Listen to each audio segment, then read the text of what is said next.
Hello' students, welcome to MS learning. তোমালোকে thumbnail চাই গমে পাইছা আজি কি আলোচনা কৰিম।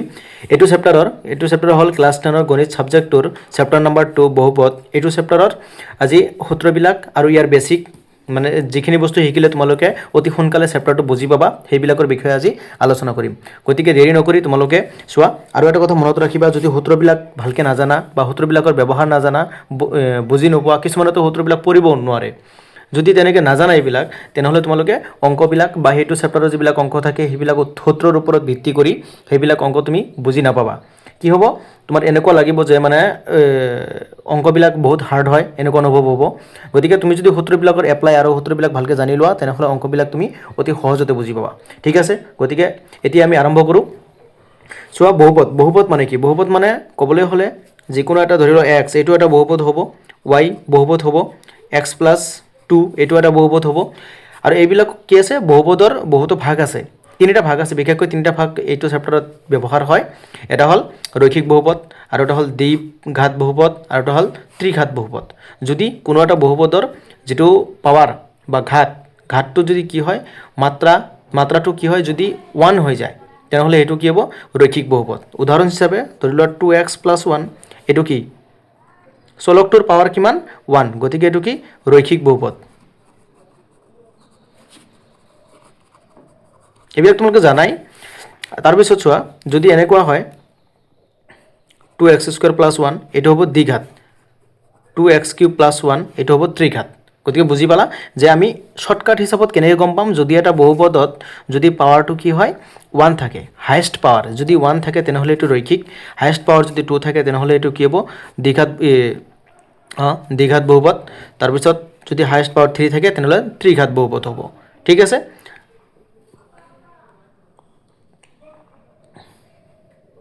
একদম ইজি।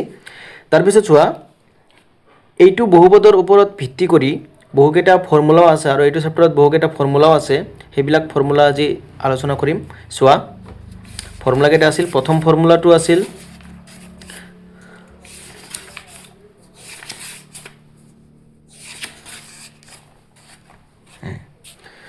প্ৰথমতে আছিল কি, যে তুমি যদি ধৰি লোৱা যিকোনো এটা বহুপদ লাগিলে ধৰি ল'ব পাৰিবা, যে এটা আমি বহুপদ ধৰি ল'লোঁ ABC, এনেকৈ ধৰি ল'লা, যে এইখিনি ছাইডত ৰাখা, x + ax² + bx + c = 0। এইটো কি, দ্বিঘাত বহুপদ। এই দ্বিঘাত বহুপদটোত সদায় ভাবি ল'বা যে এইটোৰ নাম কি, এইটোৰ নাম কি, এইটোৰ নাম কি, এইটোৰ নাম কি, এইবিলাক জানি থ'ব লাগে। এইটোৰ নাম হ'ল, এইটো x² সহগ, এইটো হ'ল x-ৰ সহগ, এইটো হ'ল ধ্ৰুৱক। গতিকে x² সহগটোক আমি যদি মনত নাথাকে, তেনেহ'লে লিখি ল'ব পাৰা যে এইটো হ'ল সহগ, এইটোও কি, এইটোও সহগ, এইটো কি, ধ্ৰুৱক। ঠিক আছে, এইবিলাক কি, এইবিলাক হ'ল চলক, এইবিলাকো চলক। গতিকে আমি এইটো কাৰ সহগ, এইটো x² সহগ, এইটো কাৰ সহগ, x-ৰ সহগ, আৰু এইটো হ'ল কি, ধ্ৰুৱক। ধ্ৰুৱকটো সদায় লাষ্টত থাকে, আৰু ধ্ৰুৱকৰ লগত কোনো চলক নাথাকে কেতিয়াও। ঠিক আছে, গতিকে ইয়াৰ ওপৰত ভিত্তি কৰি আমাৰ 2-3টা ফৰ্মুলা আছে। এই ফৰ্মুলাকেইটা হ'ল, প্ৰথম ফৰ্মুলাটো হৈছে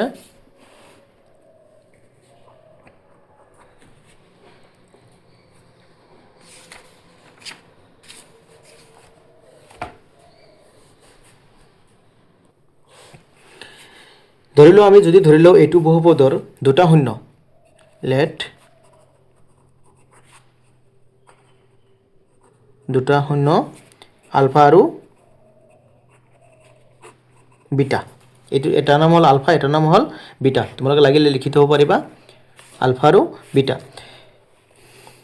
প্ৰথম এইটোৰ ওপৰত ভিত্তি কৰি ধৰি লওঁ এইটো সমীকৰণে ধৰি লোৱা হৈছে কি, দুটা শূন্য আলফা আৰু বিটা। শূন্য ওলোৱাটো তোমালোকে জানাই কিজানি, যে শূন্য কেনেকৈ ওলায়।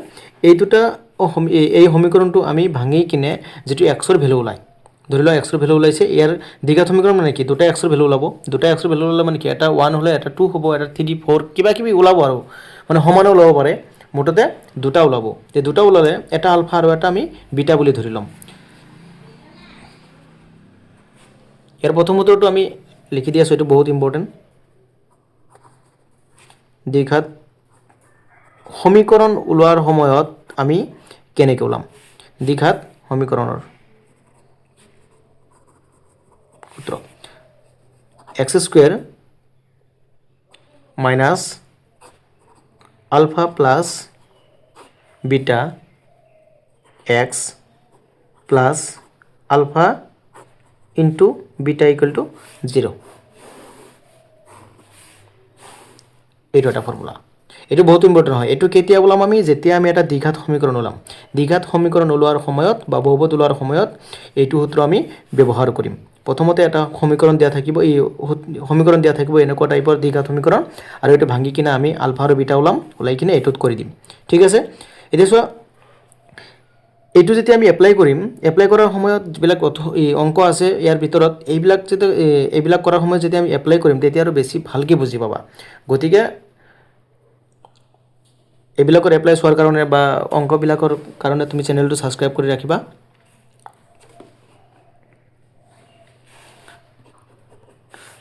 দুই নম্বৰ সমীকৰণটো চোৱা, এই সূত্ৰটো চোৱা।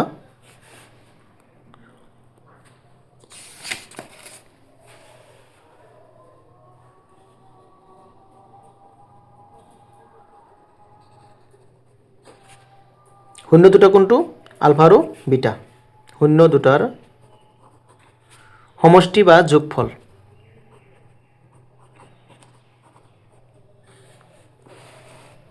সমষ্টি equal to alpha plus beta. তোমালোকে বুজি পোৱা যে শূন্য দুটাৰ সমষ্টি মানে কি? যোগ কৰিব লাগিব কোন দুটা? এই দুটাক, আলফা আৰু বিটা। ইকুৱেল টু এইটো হয় মাইনাছ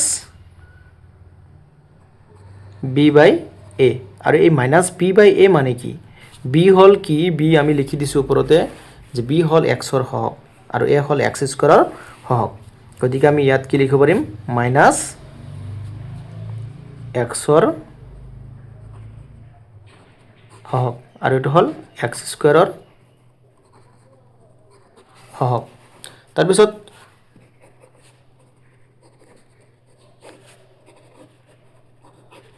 শূন্য দুটাৰ গুণফল alpha into beta equal to কি হ'ব? চি বাই এ। চি মানে কি? ধ্ৰুৱক পদ।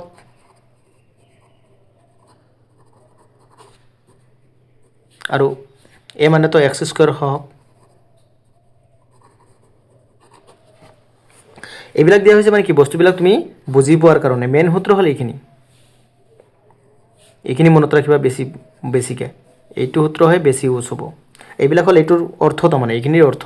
ঠিক আছে, মেইন সূত্ৰ হ'ল এইখিনি। গতিকে এইটো হ'ল নাম্বাৰ 1 ফৰ্মুলা, নাম্বাৰ 2, নাম্বাৰ 3, এইবিলাক হ'ল ফৰ্মুলা। ঠিক আছে, এতিয়া চোৱা, তিনিটা ফৰ্মুলা হৈ গৈছে।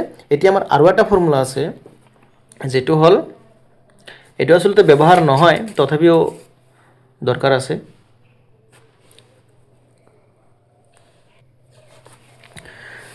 চোৱা, যদি ত্ৰিঘাত ফৰ্মুলা হৈ যায়, ত্ৰিঘাত হৈ যায়, ধৰি লোৱা যদি আমাৰ ইকুৱেশ্যনটো এতিয়া কি হৈ যায়?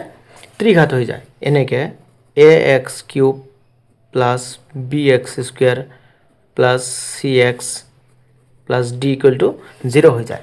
এই ক্ষেত্ৰত তুমি শূন্যবিলাক কি হ'ব? শূন্যবিলাক হ'ব কি? ইয়াত আমি ধৰিব পাৰিম যে লেট আলফা ধৰিলোঁ, বিটা ধৰিলোঁ, আৰু কি ধৰিলোঁ? গামা। আলফা, বিটা, গামা, এই তিনিটা হ'ল কি? শূন্য। তিনিওটা শূন্য। এতিয়া চোৱা, ইয়াৰ ওপৰত ভিত্তি কৰি ইয়াত যেনেকৈ ওলাইছিল কি? যোগফল, পূৰণফল এইবিলাক ওলাইছিল, বা সমষ্টি বা গুণফল ওলাইছিল যে, ঠিক সেইদৰে এইটোৰো ওলাব। এইটোৰ যদি ওলায় তেনেহ'লে যোগফলটো কেনেকুৱা হ'ব? Alpha plus beta plus lambda equal to এইটো যোগফলটো আৰু ইয়াৰ যোগফলটো ছেম টু ছেম। তাৰপিছত পূৰণফলটো কেনেকুৱা হ'ব? Alpha beta lambda equal to minus d by a. এতিয়া ক'ব পাৰা এইটো ডি, এইটো চি এক্স, এইটো হ'ল D. Minus d by A লাষ্টটো divided বাই এইটো হ'ল পূৰণফল আৰু এটা আছে যদি শূন্যবিলাকৰ এটা আনটোৰ যোগফল এইটো আচলতে ব্যৱহাৰ নহয় গতিকে নালাগে এই দুটা হ'লে প্ৰব্লেম নাই এই দুটা MCQ থাকিলে এই দুটাৰ ভিতৰতে থাকে গতিকে এই দুটা জানিলেই বেষ্ট হৈ যাব তাৰপিছত আৰু এটা আছে বিভাজন কলন বিধি বুলি এটা ফৰ্মুলা আছে এইটো চেপ্টাৰত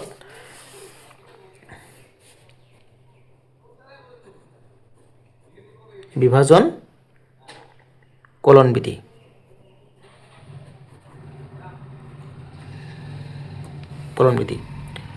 ফৰ্মুলাটো হ'ল px equal to gx পূৰণ qx plus rx এইটো হ'ল ফৰ্মুলা আৰু এইবিলাকৰ নাম কি কি এইটোক আমি যদি অসমীয়াত লিখিব পাৰোঁ তেনেহ'লে এনেকুৱা হ'ব এইটো হ'ল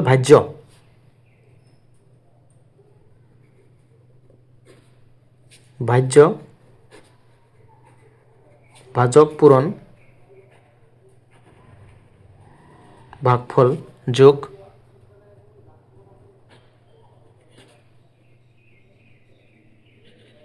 ভাগশেষ ঠিক আছে এইটো হ'ল অসমীয়াত আৰু যিখিনি হ'ল ইংৰাজীত গতিকে এইটো ইউজ নহয় এইটো তুমি জানিব লাগে কেৱল আৰু এইটো অংক কৰাৰ সময়ত সদায় এইটো ইউজ কৰিম গতিকে এইটো তুমি মনত কৰি ৰাখিবা ফৰ্মুলা হ'ল কেইটা এইটো এটা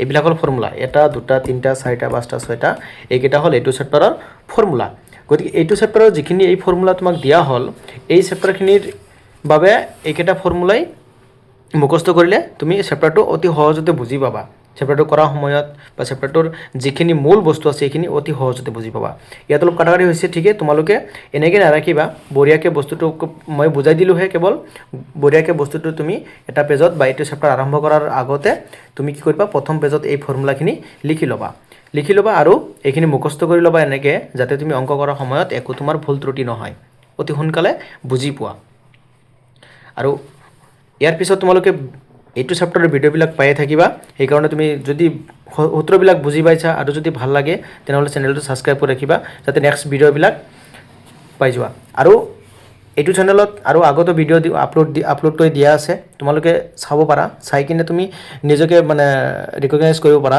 যে তুমি বুজি পোৱা নে নোপোৱা যদি বুজি পোৱা তেনেহ'লে চেনেলটো ছাবস্ক্ৰাইব কৰি ৰাখিবা আৰু এইটো চেনেলৰ লগত থাকিবা তোমাৰ ভাল ফলাফল হ'ব বুলি মই আশা কৰোঁ ঠিক আছে থেংক ইউ ভিডিঅ'টো চোৱাৰ কাৰণে